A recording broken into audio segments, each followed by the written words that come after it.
Concept of geographic cycles and landscape development पढ़ने जा रहे हैं।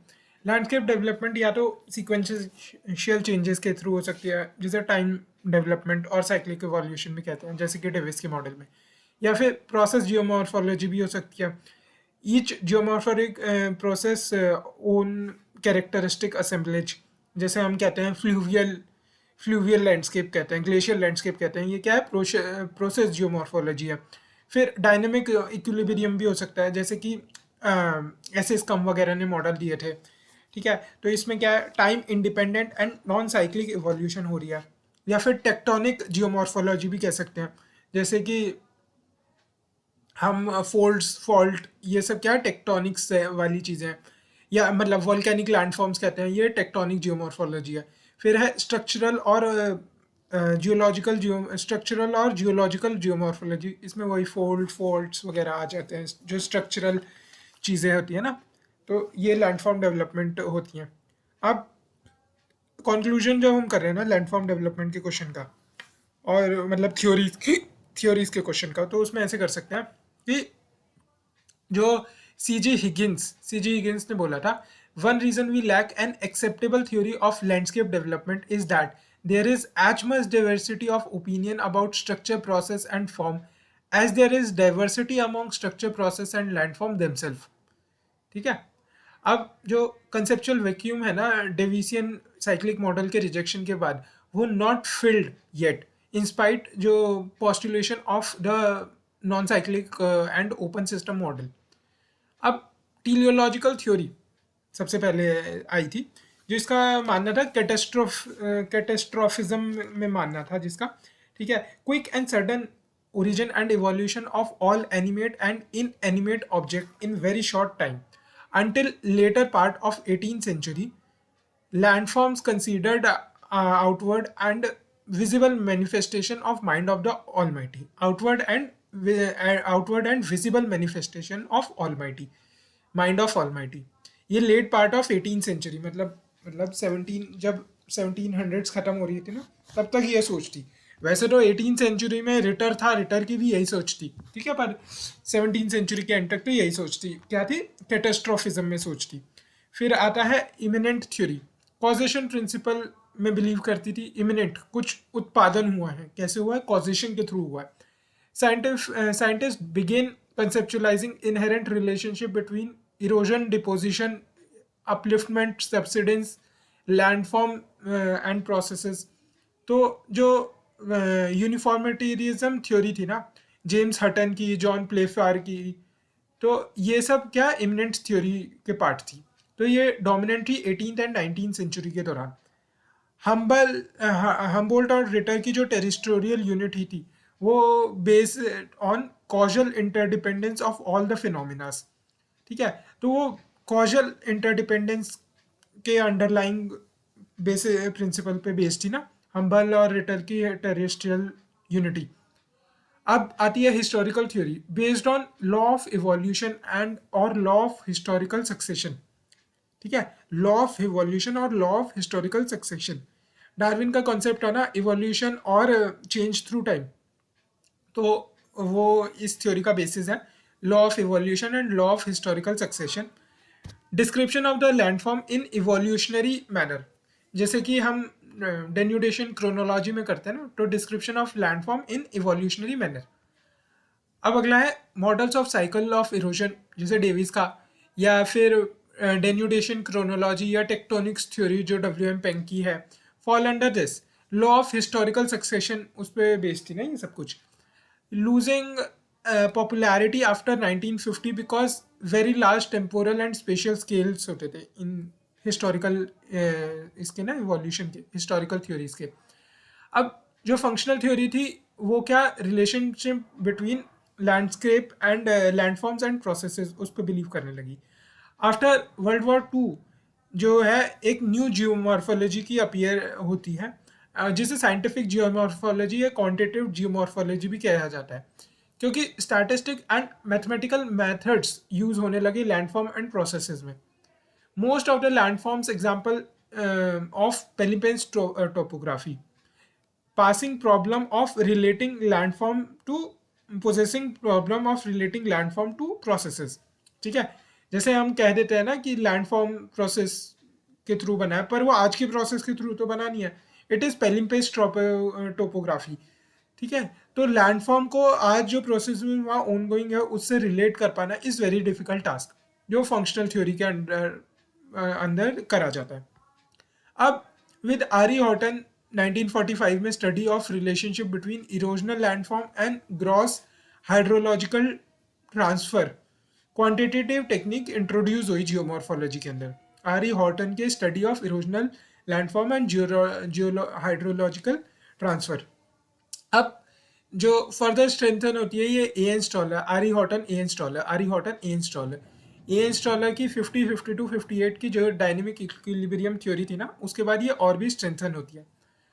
अब जो मेजर जियोग्राफिक थ्योरीज थी, most geographical theories revolve around two basic concepts. ठीक है, एक तो sequential changes of landform, sequential changes ज़्यादातर जो जियोग्राफिक जियोमॉर्फिक थ्योरी थी ना, वो टू बेसिक कॉन्सेप्ट्स के अराउंड है। एक तो सीक्वेंशियल चेंजेस और दूसरा है ऑसिलेटरी चेंजेस या compensatory changes. Sequential changes of the landform through time, that is progressive and irreversible changes। जो पॉजिटिव फीडबैक जिनमें है ना, नेगेटिव फीडबैक नहीं है, पॉजिटिव फीडबैक है, यहाँ पे नेगेटिव फीडबैक है। और यहाँ पे प्रोग्रेसिव एंड इरिवर्सिबल चेंज है, यहाँ स्टेडी स्टेट एंड इक्विलिब्रियम है। ठीक है, अब अगला देखते हैं हम आगे। तो geomorphic theory of GK Gilbert अब हम पढ़ते हैं। He did investigations of landform and processes in different part of US। ठीक है, यूनाइटेड स्टेट्स के डिफरेंट पार्ट्स में इसने अपना लैंड इन्वेस्टिगेशंस करी। ठीक है, और ये प्रेफर करता था अपने आप को इन्वेस्टिगेटर कॉल करना रेदर देन थ्योरिस्ट। इसने काफ़ी सारे जो प्रिंसिपल्स थे ना उन्हें दिया, जैसे कि law of dynamic equilibrium, law of structure, law of uniform slope, law of divide. ठीक है, डायनेमिक इक्विलिब्रियम तो दिया ही, अपने समय से पहले ही दे दिया ना एक्चुअली इसने। और law of structure, law of uniform slope and divide, law of structure uniform slope divide. ठीक है, स्ट्रक्चर प्रोसेस टाइम होता है ना, तो लॉ ऑफ स्ट्रक्चर दिया, टाइम के लिए इसने लॉ ऑफ डायनेमिक इक्विलिब्रियम दिया, फिर law of uniform slope, law of divide भी इसने दिया।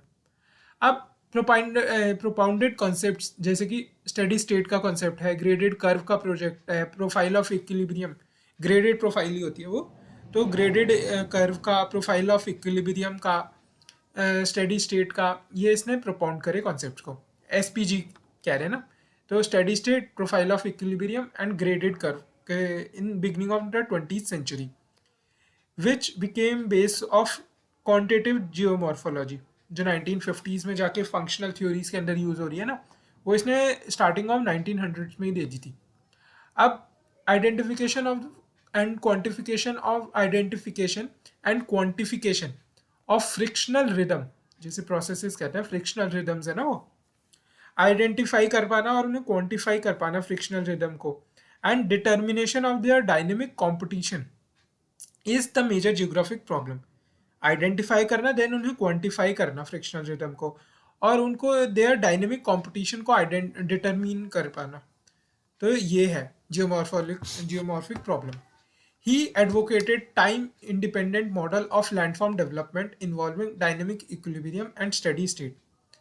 His concept of equilibrium envisaged that in final form of any functional system, the sum of forces, his concept of equilibrium envisaged that, उसका जो dynamic equilibrium का concept है ना GK का, उसके अकॉर्डिंग जो फाइनल फॉर्म होगी ना किसी भी फंक्शनल सिस्टम की, क्योंकि फंक्शनल थ्योरी देने में ये मदद करता है, final form of any functional system, उसमें क्या होगा, the sum of forces acting equal zero, the sum of forces acting equal zero, this is the principle of least force.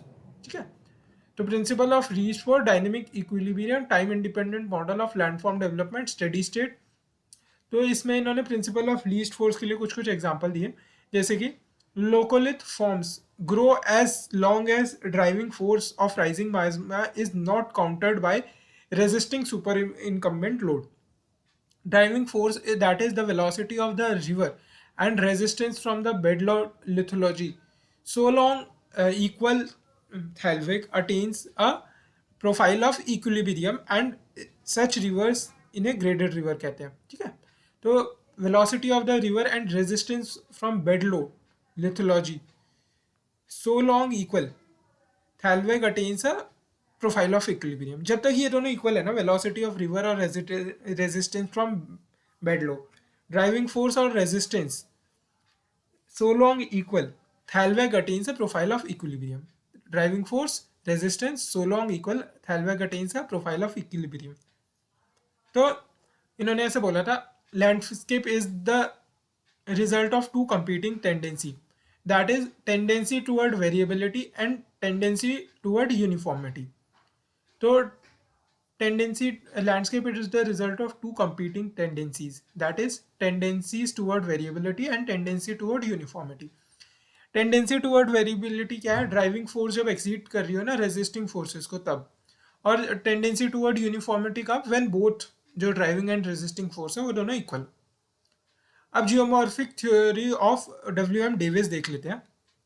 जो अमेरिकन जियोमॉर्फोलॉजिस्ट है ना, first to present general theory of landform development. इनके 3T, time, trio और state, TTS, time, trio और stage. तो time क्या, he use time as a process, time को as a process use करा rather then N attribute of landform development और temporal framework जिसके अंदर सभी इवेंट अकर हो रहे हो. नहीं, ना ही एट्रीब्यूट ऑफ अ लैंडस्केप, ना ही टेम्पोरल फ्रेमवर्क. इन्होंने टाइम को एज अ प्रोसेस कंसिडर किया. His concept of cyclic time envisages sequential changes in landforms through time. That is, वो sequential changes जो कि continuous हो, broadly irreversible हो, and producing an orderly sequence of landform. तो ये concept of time के क्या क्या है, एक तो sequential time है जिसमें broadly irreversible हो, continuous हो और एक orderly sequence of landform को generate कर रहा है. फिर अगला है his model based on the concept of low entropy closed system, wherein the initial potential energy in the closed system is provided by the initial rapid rate, जो rapid rate short period upliftment है. ठीक है, तो rapid rate short period upliftment हो रही है, उसके बाद long period of crustal stability. ठीक है, वो होगा with time and continuous erosion equal distribution of energy. ठीक है, ये क्या है, closed system, low entropy closed system with time and continuous erosion equal distribution of energy across components in geomorphic system, state of maximum disorder and maximum entropy. अब इसके क्या है, ultimate result is the development of peneplain. Trio of Davis landscape is a function of structure process time. Trio of Davis landform is a function of structure process time. His theory is outcome of a set of theories and models. His theory outcome of set of theories and model जो इसी ने दिए थे, जैसे कि complete cycle of river life, complete cycle of river life, complete cycle of river life 1889, complete cycle of river life 1889, geographical cycle 1899, complete cycle of river life, complete cycle of river life 1889, geographical cycle of 1899, complete cycle of river life 1889, geographical cycle 1899. फिर slope evolution etc. On basis of time span of human life, he divided whole time span of cycle of erosion into 3 stages: youthful, mature and senile. Darwin's evolution and Hutton's uniformitarianism influenced Davis. Assumption and graphical representation, ये तो page 66 ये ठीक है. Positives of Davis क्या क्या थे, बड़ा ही simple और एप्लीकेबल मॉडल था, बहुत सिंपल लैंग्वेज, एक्सप्रेसिव लैंग्वेज में दिया गया था और कंपेलिंग था. ठीक है, और डिसआर्मिंग स्टाइल में, मतलब ऐसा नहीं तुम उसके ऊपर अटैक करो तो वो प्रोटेक्टिव हो जाएगा, नहीं, डिसआर्मिंग स्टाइल में वो कंपेलिंग था. अब बेस्ड ऑन फील्ड ऑब्जर्वेशंस था और सिंथेसाइज्ड कंटेम्प्रेरी थॉट्स. ठीक है, तो इसीलिए वो एक्सेप्टेबल भी उसकी ज़्यादा थी, क्योंकि गिलबर्ट का जो ग्रेडेड स्ट्रीम का कॉन्सेप्ट था, या JW पवेल का बेस लेवल का कॉन्सेप्ट था, या डार्विन का इवोल्यूशन का कॉन्सेप्ट था, वो सब उसने मिक्स करा, फील्ड ऑब्जर्वेशन भी करी और प्रिडिक्शन और पोस्ट रेट्रोडिक्शन दोनों के लिए कैपेबल था. तो ये इसके पॉजिटिव्स रहे काफ़ी. अब नेगेटिव क्या थे कि जो अपलिफ्टमेंट है is exceedingly a slow and long continual process. Plate tectonics हमें बताती है. तो इनिशियल प्रोसेस ही जो रैपिड रेट अपलिफ्टमेंट की वो बात करते हैं, और उस अपलिफ्टमेंट होते होते कोई इरोजन ना हो ऐसा पॉसिबल नहीं है. Erosion can't wait for upliftment to complete. अब तो ये जो एक्सियम थे यही इनकरेक्ट थे. तो long period of crustal stability for cycle to complete ये पॉसिबल नहीं है. पेंक ने क्रिटिसिज्म किया time development series of landforms का.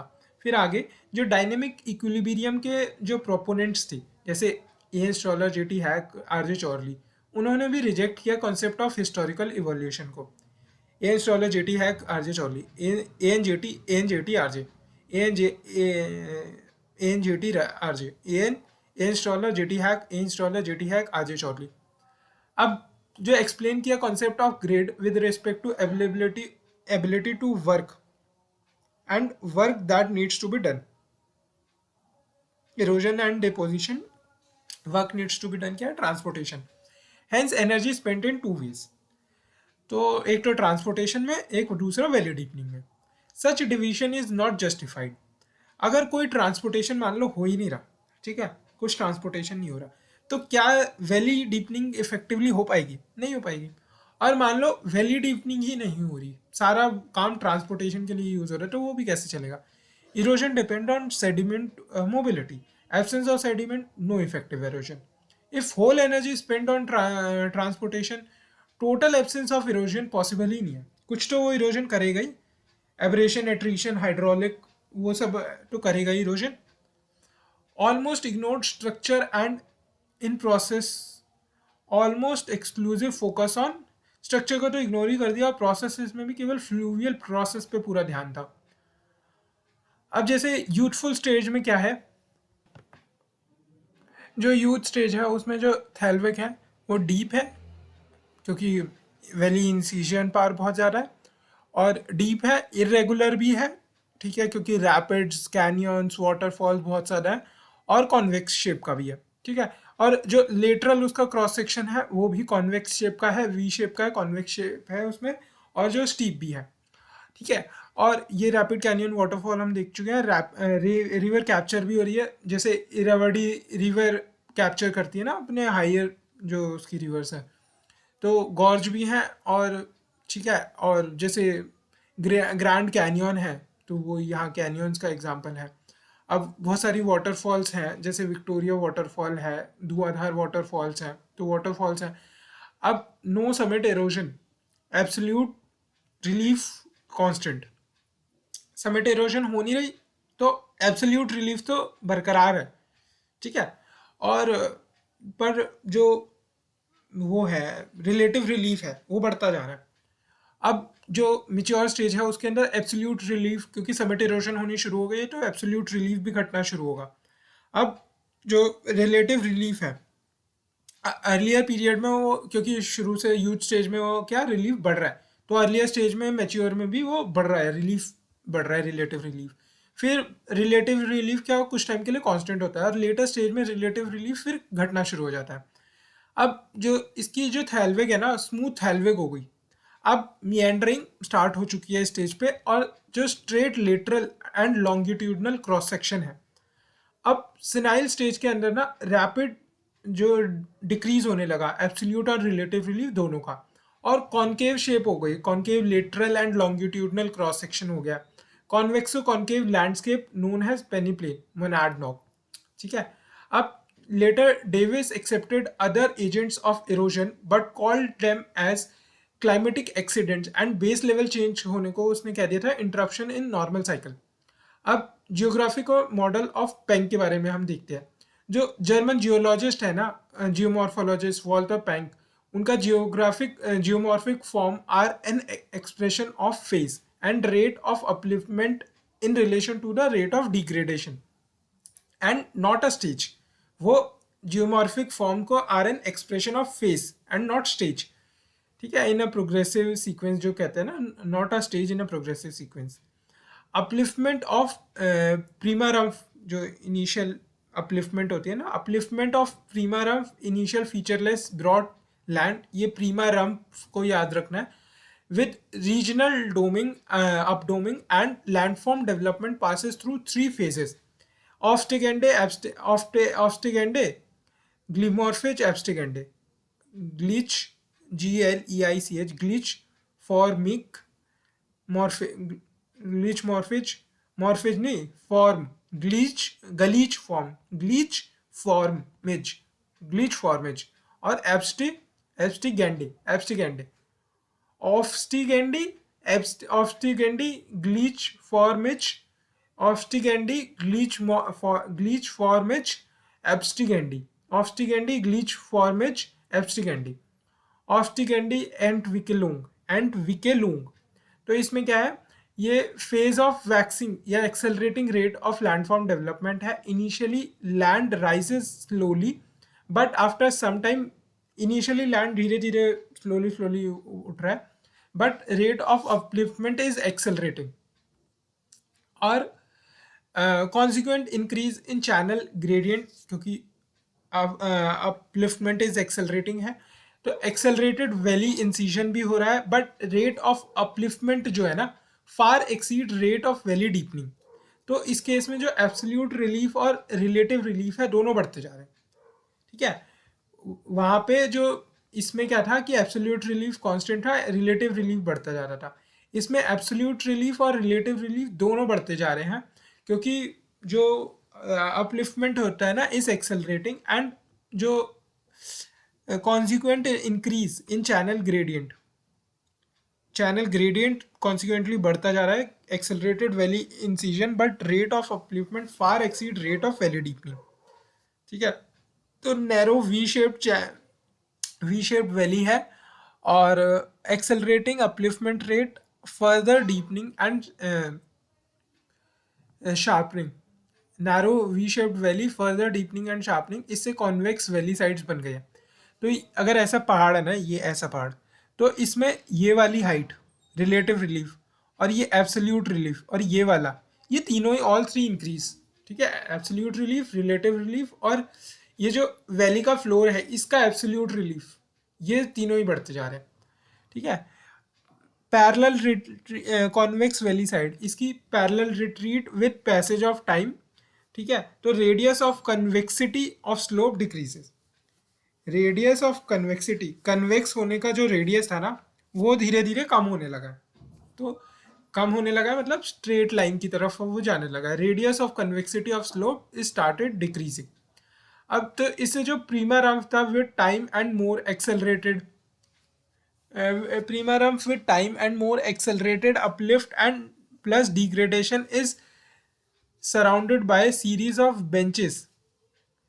Prima rump with time and more accelerated uplift and degradation, समय के साथ ना प्रीमा रम्प और एक्सेलरेटेड अपलिफ्ट एंड डिग्रेडेशन के साथ साथ is surrounded by series of benches की तरह एक स्ट्रक्चर बन जाता है। पाइडमोंट फ्लैट नोन एज पाइडमोंट फ्लैच, तो बेंचेस जो है उसमें पाइडमोंट फ्लैट जो है उसे पाइडमोंट फ्लैच भी कहते हैं। ठीक है, तो ये जो टेबल लाइक स्ट्रक्चर है ना, सीरीज ऑफ बेंचेस, इसे कहते हैं पाइडमोंट ट्रेपन। स्टेयर्स इन जर्मन, ट्रिपन को स्टेयर्स इन जर्मन कहते हैं, तो इसे पाइडमोंट ट्रिपन कहते हैं। जो प्रीमा रम्प समय के साथ साथ और ज़्यादा एक्सेलरेटेड अपलिफ्ट एंड डिग्रेडेशन के साथ साथ is surrounded by series of benches known as piedmont treppen. ठीक है, पाइडमोंट ट्रिपन ऐसे होता है, एक ये, फिर नीचे वैली, फिर ऊपर, फिर ये टेबल, नीचे वैली, फिर ऐसे ऊपर टेबल, नीचे वैली। तो उसे ऊपर जो टेबल फ्लैट वाले सरफेस को कहते हैं पाइडमोंट फ्लैच, और इस पूरे उसको कहते हैं सीरीज ऑफ बेंचेस को पाइडमोंट ट्रिपन। ठीक है, एब्सोल्यूट रिलीफ रिलेटिव रिलीफ दोनों बढ़ते हैं। एक्सेलरेटेड वैली इंसिजन हो रही है but rate of upliftment far exceed rate of valley deepening, और upliftment is accelerating. Initially land rises slowly but धीरे धीरे वो बढ़ रहा है। Consequent increase in channel gradient. अब दूसरा है gleichformige, gleich GLEICH, gleichformige and entwicklung. phase of constant growth and uniform development, phase of constant growth, glitch formage, phase of constant growth and uniform development। इसमें 3 सब faces होते हैं। इस वो क्या है, वैक्सिंग है, waxing accelerating rate of landform development. तो इसमें upliftment is accelerating, rate of upliftment is accelerating. इसमें क्या है, ये फॉर्म ऑफ कांस्टेंट ग्रोथ है। तो यूनिफॉर्म डेवलपमेंट, इसमें क्या 3 सब फेजेस है। रेट ऑफ अपलिफ्टमेंट, उसमें क्या रेट ऑफ अपलिफ्टमेंट एक्सेलरेटिंग, इसमें रेट ऑफ अपलिफ्टमेंट जो है वो इरोजन रेट से ज़्यादा है। दूसरे में रेट ऑफ अपलिफ्टमेंट ही, तो इसमें क्या है वो इरोजन रेट के इक्वल है। तीसरा अपलिफ्टमेंट, जो अपलिफ्टमेंट कंप्लीटली स्टॉप। तो इसमें जो है जब रेट ऑफ अपलिफ्टमेंट ज़्यादा होगा ना इरोजन रेट से, तो ये दोनों तो इंक्रीज होती रहेंगी, बट ये कांस्टेंट हो गई है। ग्लीशमॉर्फिज्म में फेज ऑफ कांस्टेंट ग्रोथ है ना, तो एब्सोल्यूट जो रिलीफ है वो वाली चीज़ कांस्टेंट हो गई है। अब जब ये दोनों इक्वल होंगी तब ये दोनों तीनों कांस्टेंट हो जाएगी, ठीक है। अब और जब अपलिफ्टमेंट कंप्लीटली स्टॉप हो जाएगा ना, उस केस में ये दोनों भी डिक्रीज करने लगेंगी, ये वाली कांस्टेंट रहेगी। Altitude of summit and valley floor continue to increase at lower rate than Abstiegende. Abstiegende. तो ये दोनों altitude of summit and valley floor continue to increase but at a decreasing rate. इसमें क्या था, जो acceleration far exceeds accelerated valley incision but rate of upliftment far exceeds rate of valley deepening.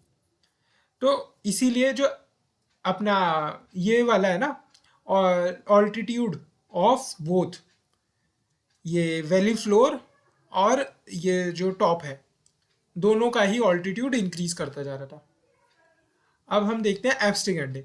एब्स्टिगेंडे में जो अपना अपलिफ्टमेंट है वो completely stop हो चुका है। अब डाउन वेस्टिंग ऑफ समिट हो रही है, अपलिफ्टमेंट स्टॉप हो चुका है, अब समिट डिक्रीज होनी शुरू हो रही है, ठीक है। तो इसमें क्या है, और total absence of upliftment, summit down waste होगी और जो अपलिफ्टमेंट एब्सेंस है, तो रिमार्केबल डिक्रीज होगा इसमें एब्सोल्यूट रिलीफ का, और mark decrease in valley incision, तो पर रिलेटिव रिलीफ से डिक्रीज होगा। लेटरल इरोजन डोमिनेट करेगा, रिलेटिव रिलीफ डिक्रीज होता जाएगा। Parallel retreat of valley sided continuous, parallel retreat चलता रहेगा, ठीक है। पैरेलल रिट्रीट तो ऑब्स्टिगेंडे स्टेज में भी हो रहा था क्या? हाँ, तो इसमें जो कॉन्वेक्स वैली साइड थी उसका पैरेलल रिट्रीट हो रहा है विद पैसेज ऑफ टाइम, और radius of convexity of slope decrease हो रही है। तो पैरेलल रिट्रीट तो इसमें चलता रहेगा, पर इटमें अब स्लोप डिक्लाइन वो भी होने लगा है, डाउन वेस्टिंग ऑफ समिट भी होने लगी है, ठीक है। और parallel retreat of valley side तो कंटिन्यू हो ही रहा है। Valley side slope consist 2 segments, एक तो है बॉसचुंगजेन, एक है हेल्डनहैंग। तो बॉसचुंगजेन क्या है, ग्रेविटी स्लोप है। बॉसचुंगजेन हेल्डनहैंग, तो ग्रेविटी स्लोप जो स्ट्रेट वाला है ना उसे बॉसचुंगजेन कहते हैं। फिर है वॉश स्लोप जो सीधे वाला है उसे हेल्डनहैंग कहते हैं। तो लोअर सेगमेंट ये है ग्रेविटी स्लोप, और boschungen upper segment maintain steep angle in spite of lowering of crest. अब जो हेल्डनहैंग है ना, haldenhang composed of talus material of lower inclination is formed at base of valley sides due to rapid parallel retreat of Voschungen, ठीक है। हेल्डनहैंग जो है wash slope, उसमें talus material है ऑफ लोअर इंक्लिनेशन, वो base of the valley sides पे बन जाता है due to rapid parallel retreat of boschungen. अब स्लोप रिप्लेसमेंट जो है, haldenhang expand at the cost of वॉशचुंगजन। तो पैरेलल रिट्रीट तो कहीं रहते हैं, पर अब स्लोप रिप्लेसमेंट डाउन वेस्टिंग भी हो रही है, ठीक है। डाउन वेस्टिंग हमें कैसे पता लगा, डाउन वेस्टिंग ऑफ समिट। फिर पैरेलल रिट्रीट भी होने लगी, अब स्लोप रिप्लेसमेंट हो रहा है, हेल्डनहैंग जो एक्सपेंड हो रहा है एट द कॉस्ट ऑफ वॉशचुंगजन। तो divide summit are continuously lowered by intersection of retreating Boschungen of adjoining valley. Boschungen reduces to steep sided conical residual जिसे इंसेलबर्ग कहते हैं, steep sided conical residuals जिसे इंसेलबर्ग कहते हैं। Eventually inselberg also consumed and whole landscape dominated by a series of concave Heldenhang and such extensive surface इसे एंड्रम्फ कहते हैं। Inselberg एंड्रम्फ और प्राइमरम्फ इंसेलबर्ग एंड्रम्फ, और वॉल्टर पेंक ने ये दिया था प्राइमरम्फ, वॉल्टर ऑब्स्टिगेंडे एंटविकेलुंग एब्स्टिगेंडे, और बीच में क्या होता है, ग्लीच फॉर्मिज, ठीक है। यहाँ पे हेल्डनहैंग और boschungen haldenhang, inselberg. Eventually inselberg also consumed, इससे एंड्रम बन जाता है, इंसेलबर्ग एंड्रम। क्रिटिसिज्म क्या था, एक तो ये जर्मन लैंग्वेज में लिखा था जो इजीली समझ नहीं आती है, और जो टर्मिनोलॉजीज थी वो बहुत ही कॉम्प्लिकेटेड यूज करी गई थी। पोस्ट ह्यूमसली 1924 में ये डायफॉर्मोलॉजिस्टी एनालाइज, डाई डाई मतलब मरने के बाद छपी थी ना ये, डाई मॉर्फोलॉजी होता है ना, तो डाई मॉर्फोलॉजिस्टी एनालाइज 1924 में पोस्टह्यूमसली पब्लिश हुई। अब ill defined terminology, incomplete work due to death, और अर्लियर ट्रांसलेशन जिसमें पेंक बिलीव करा गया कि पेंक पैरेलल रिट्रीट के बारे में बात कर रहे हैं, पर वो तो जो हेल्डन हैंग थे वो रिप्लेस करेगा बोस्चुंगजेन को, उसके बारे में स्लो प्लेसमेंट के बारे में बात कर रहे थे, ठीक है। अब geomorphic model of jetty hack के बारे में पढ़ते हैं। अमेरिकन जियोमॉर्फोलॉजिस्ट ही थे।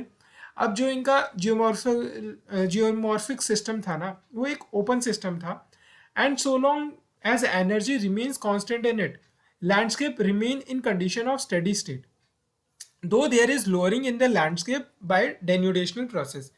लैंडस्केप प्रोसेस से डेन्यूडेशन तो होती रहेगी, ठीक है, बट एनर्जी रिमेन कांस्टेंट, वो ओपन सिस्टम है, ठीक है, मान लिया ओपन सिस्टम है। और बट अगर वो क्लोज सिस्टम होता और उसमें वो डिग्रेड लैंडस्केप जो है, लोअरिंग ऑफ द लैंडस्केप हो रही होती, देन उस केस में जो उसकी इंट्रोपी थी वो घटती रहती। पर इस केस में क्या है, जियोमॉर्फिक सिस्टम को जेटी हैक ने मान लिया, geomorphic model of jetty hack में, कि geomorphic system is an open system, ठीक है, क्योंकि डेविस को फॉलो नहीं करना था।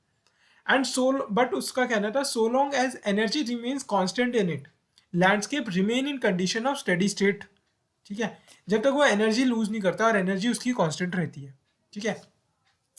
अब डेविस के मॉडल में भी तो एनर्जी कांस्टेंट ही कह रहे थे, बट एंट्रोपी डिक्रीज होती जा रही थी क्योंकि क्लोज सिस्टम था। इसमें भी बोला कि so long as energy remains constant in it, landscape एक स्टेबल स्टेट में, स्टेडी स्टेट में रहेगा। जैसे डेविस के स्टेट में भले ही वो क्लोज सिस्टम था, इसीलिए उसमें वो स्टेडी स्टेट में ही था, ठीक है, धीरे धीरे कम हो रही थी।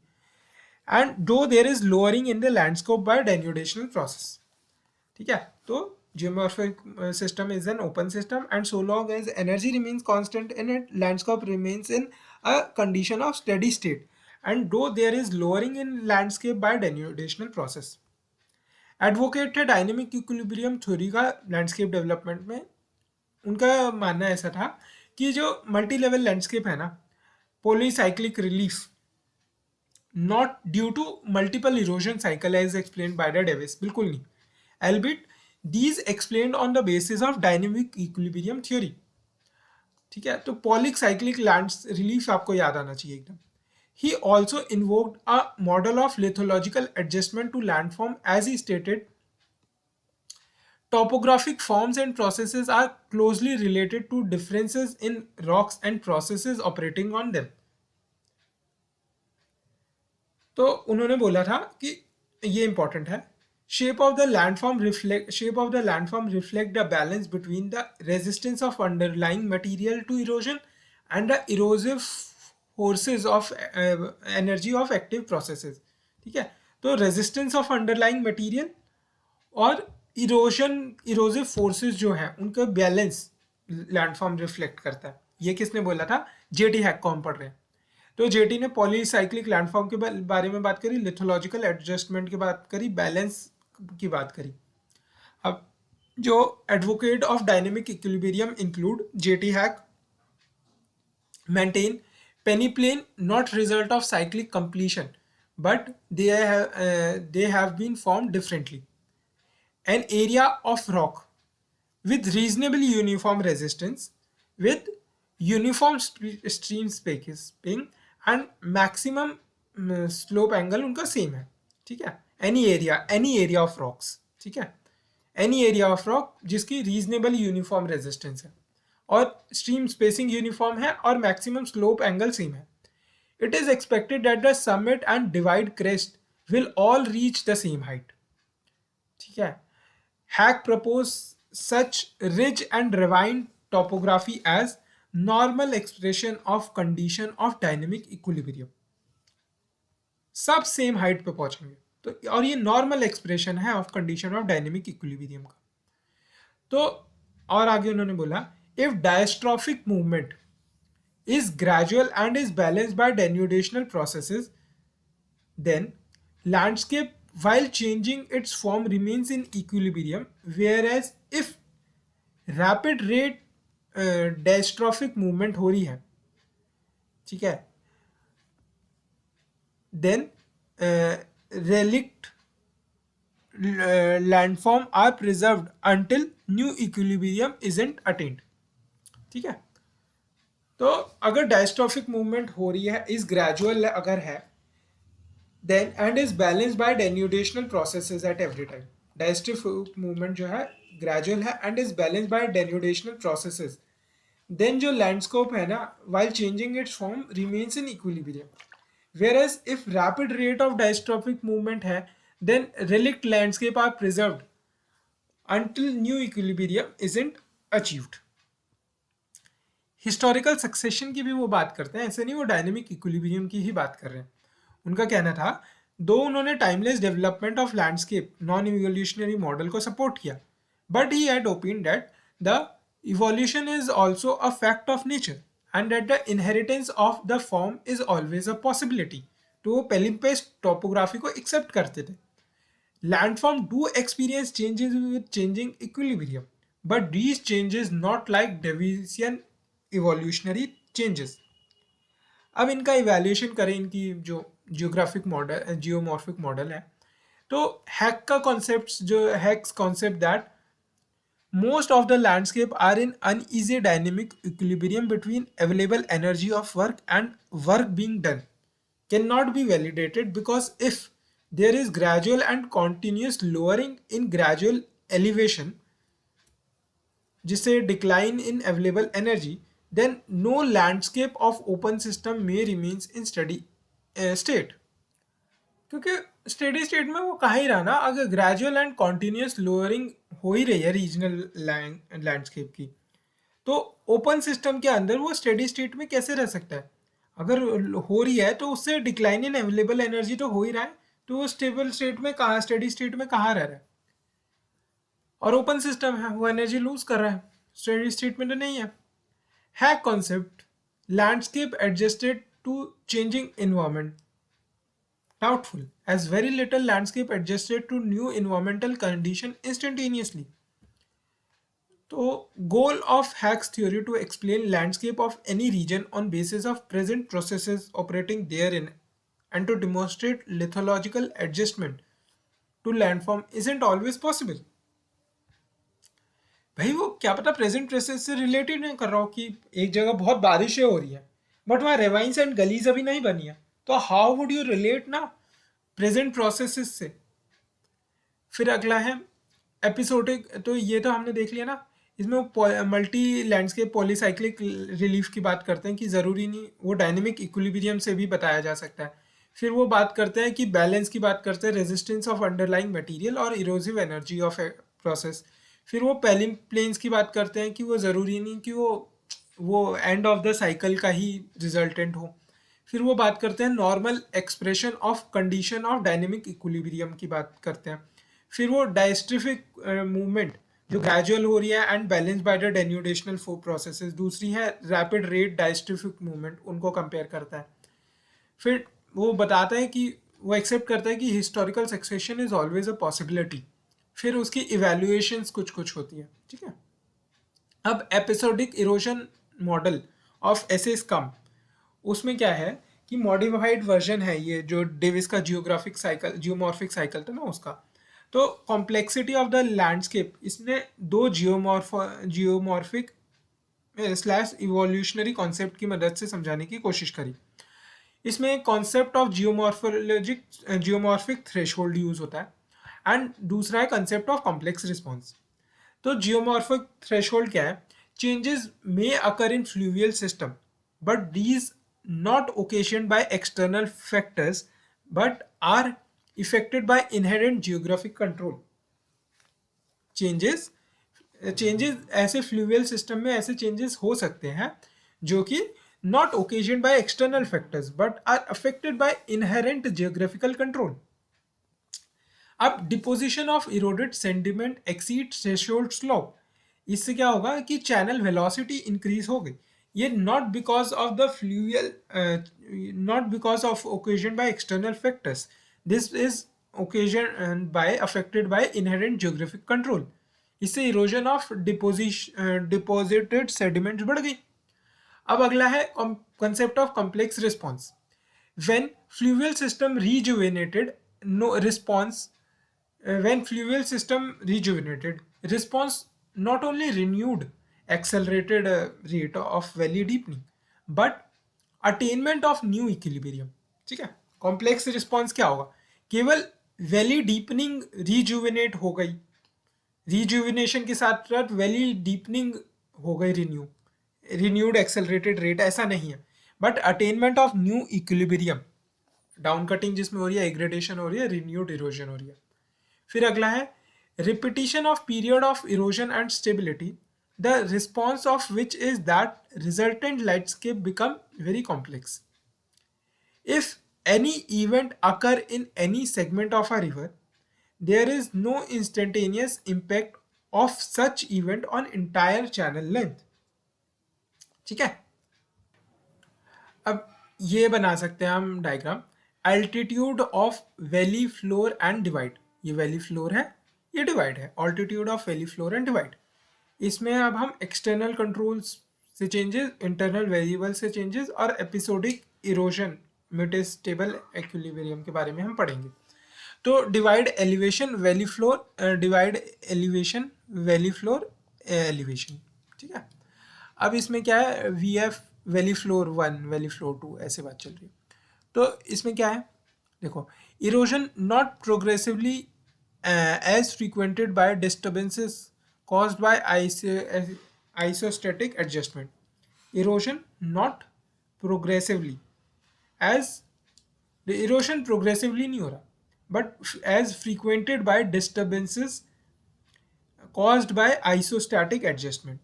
isostatic adjustment के कारण जो भी disturbances हो रही हैं, तो erosion not progressive as frequented by disturbances caused by isostatic adjustment. इससे क्या, एक्सटर्नल कंट्रोल के बारे में ये बात कर रहे हैं। फिर है वैली फ्लोर 1 की बात हो गई, फिर अब valley floor 2, stepped pattern of valley floor. Stepped pattern की बात है ये, normally explained by influence of external variables like upliftment, subsidence, ठीक है, क्लाइमेट चेंज, ये जो भी है etcetera, but come says it due to internal variable. Stepped pattern of valley floor, तो इरोजन हुई, डिपोजिशन हुई, फिर इरोजन डिपोजिशन।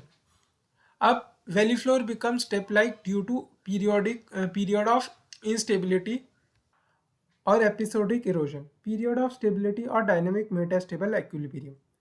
जो कम थे during period of stability channel में बिकम साइनस। स्कम ने बोला during period of stability channels may become sinus and again straightened during extensive floods. Thus, if episode of erosion and deposition repeated, then no need of external variables to explain minor details of the landform, small terraces, alluvial fills, refills, pools. He postulated concept of several subcycles within a larger fluvial cycle. First cycle begins to denudation of uplifted landmass. Second cycle within first, initiated due to isostatic adjustment, upliftment in first cycle and climate changes. Third, तो पहला तो जो denudation हो गई uplifted landform मास की वो हो रही है। फिर दूसरा, ड्यू टू आइसोस्टैटिक एडजस्टमेंट के कारण तो अपलिफ्टमेंट हुई एंड क्लाइमेट चेंजेस के कारण। Third, initiated when geomorphic threshold exceeded, तो इससे रिन्यूड इरोजन हुई। अब फोर्थ जियो ऑर्डर साइकिल, इससे क्या, initiated due to complex geographic response. दो कॉन्सेप्ट है ना, complex geomorphic response to changes in first second third order cycle में जो हो रहे हैं। फिफ्थ ऑर्डर साइकिल क्या है, due to seasonality of hydrological cycle of floods. अब अनलाइक डेविस जो ये मानता था, ठीक है, कौन अपना स्कम, ऐसी स्कम की बात चल रही है ना, ऐसे स्कम की, no progressive change in level of valley floor and channel gradient through geological time because of frequent obstruction. Period of rapid erosion episodic हो रहा है, followed by long period of deposition, example of geography geomorphic response, could explain minor details complexity of landforms। लीची और scum, scum लीची है मतलब बिल्कुल खराब लीची, तो R W Lichty and S K Schumm first attempted to dispel controversies regarding models of landscape development propounded by Davis, Pank, Hack on the basis of different time spans of landscape development. Example: cyclic time, graded time, and steady state time. Evaluation, जो Schumm का मॉडल था ना, modified form of Davisian decay model and tried to blend cyclic and equilibrium model via concept of several subcycles attempted to explain minor details that were left by Davis। अब tectono geomorphic model of M Morisawa पढ़ेंगे, फिर geomorphic model of L C King देखेंगे, ठीक है, थोड़ा सा बचा। जो tectono geomorphic model of M Morisawa 1975 में जो अमेरिकन जियोमॉर्फोलॉजिस्ट ने दिया था, एम मोरिसावा ने टेक्टोनो जियोमॉर्फिक टेक्टोनिक्स से रिलेटेड जियोमॉर्फिक मॉडल दिया था। प्ले टेक्टोनिक थ्योरी सिंस 1960 नई इम्पेटस प्रोवाइड करी थी लैंडस्केप डेवलपमेंट के एक्सप्लेनेशंस के लिए। बेसिक प्रोमाइस था मोरिसावा के मॉडल का कि जो लैंडफॉर्म है ना, वो रिजल्ट है ऑफ इनइक्वालिटी ऑफ फोर्सेस और इनइक्वालिटी ऑफ रेजिस्टेंस और ऑफ बोथ, ठीक है, और variation in landforms due to inequality of rate of operation of exogenetic forces acting on different geomaterials and inequality of rate of exogenetic processes, ठीक है, rate of operation of exogenetic processes acting on different geomaterials and inequality of rate of exogenetic processes। अब the nature tends to attain equilibrium between forces of processes and resistance. Tend to attain equilibrium between forces and resistance, forces of processes and resistance of geomaterial, but this is not always possible as Earth is unstable and dynamic। Morisawa hypothesized there is direct positive relationship between upliftment and rate of erosion। जैसे उन्होंने ये बोला है, ये दो river मान लो, ठीक है, एक बेस लेवल 1 H1 हाइट से स्टार्ट हो रही है, दूसरी H2 हाइट से, एक S1 ऐसे चली, एक S2 ऐसे चली, दोनों सेम पॉइंट पे आके मिल रही है, टू स्ट्रीम्स S1 S2 की बात चल रही है, सेम बेस लेवल है जिनका डिफरेंट सोर्स हाइट है। S2 has more available energy for denudation work. अब same base level, same height, same, तीन अलग पाथ फॉलो कर रहे हैं, तो जो एस सेम, तो इसमें जो S3 है वो travel more distance, hence more loss of energy S3 का हो रहा है, lesser available energy for erosion and transportation. If height, base level and gradient same but different discharge, उस केस में भी one with lesser discharge has lesser available energy. तो Morisawa का सिंपल सा कहना ये था, अनइक्वल फोर्सेस और unequal resistance to same force result in different rate of denudation, results in individuality and variability of landform। individuality and variability of the landforms में result होता है unequal forces और unequal resistance to same forces, ठीक है, इससे different denudation rates होते हैं, इसलिए individuality and variability of landforms आती है। अब नेगेटिव फीडबैक होता है, पॉजिटिव फीडबैक होता है। Rate of denudation go on increasing with growing relief until denudation forces matches with the tectonic forces and vice versa। और पॉजिटिव फीडबैक क्या, lowering of the land masses by denudation and eroded material deposited in low-lying areas, leading to isostatic readjustment. So rate of denudation go on increasing with growing relief until denudation forces जो है match कर रही हो with tectonic forces. जैसे relief जैसे relief बढ़ता जा रहा है ना, डेन्यूडेशन बढ़ती जाएगी जब तक ये दोनों मैच नहीं करेंगी. और पॉजिटिव फीडबैक क्या है? Lowering of the land masses by denudation and eroded material deposited in low lying area, इससे आइसोस्टैटिक रीएडजस्टमेंट हो जाती है.